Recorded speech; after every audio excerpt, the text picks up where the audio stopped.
नमस्ते प्रणाम। मेरे यूट्यूब चैनल पे आप लोग का स्वागत है। और देखिए, मैं एक बहुत दर्द भरा बेटी विवाह गीत सुना रही हूँ क्योंकि आजकल लोग पता नहीं क्यों बेटी बेटा पे इतना फ़र्क समझते हैं। ये सब फ़र्क समझना नहीं चाहिए। सुनिएगा, आप लोग गाना के माध्यम से सुनिएगा और सुन के कमेंट करके बताइएगा कि ऐसा क्यों करते हैं लोग। गैया के जैसा पापा पगाहा धराई दिहला, आजू तू बिटिया के अपना भुलाई गईला। गैया के जैसा पापा पगाहा धराई दिहला, आजू तू बिटिया के अपना भुलाई गईला। डोलिया बैठावल कहार बताई तनी, गलती का बड़ुए हमार बताई पापा, गलती का बड़ुए हमार बताई पापा। एक ही कोखिया के हाई बेटा वायो बिटिया हो, एक ही कोखिया पापा बेटा वायो बिटिया हो।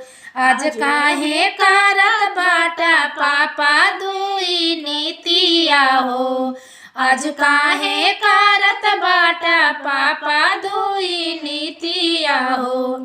धन बाट भैया दूहू कैला पराया हो, धन बाटा भैया तू कैला पराया हो। तनको ना आइल तोहरे बहिनी पैदाया हो, तनको ना आइल तोहरे बहिनी पैदाया हो।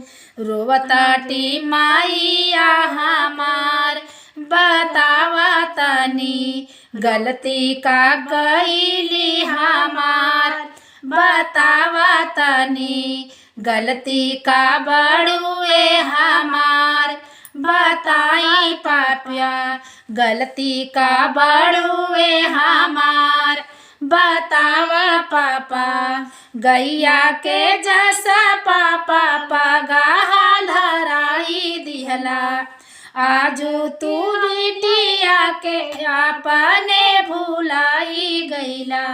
डोलिया बैठावल कहार बताई पापा, गलती का बड़ुए हमार बताई पापा, गलती का गईली हमार बताई पापा।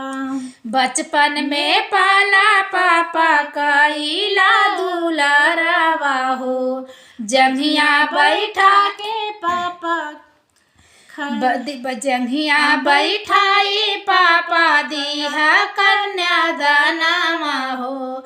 बचपन में पाला पापा कैला दुलारवा हो, जंघिया बैठाई पापा दिहा कन्यादानमा हो। भेज दिहला दूसरे के घरमा बताई पापा, गलती का बड़ुए हमार बताई पापा। भेज दिहला दूसरे के द्वार बताई पापा, गलती का बड़ुए हमार बताई पापा। गैया के जैसा पापा पगाहा धराई दिहला, आजू तू बिटिया के अपने भुलाई गईला।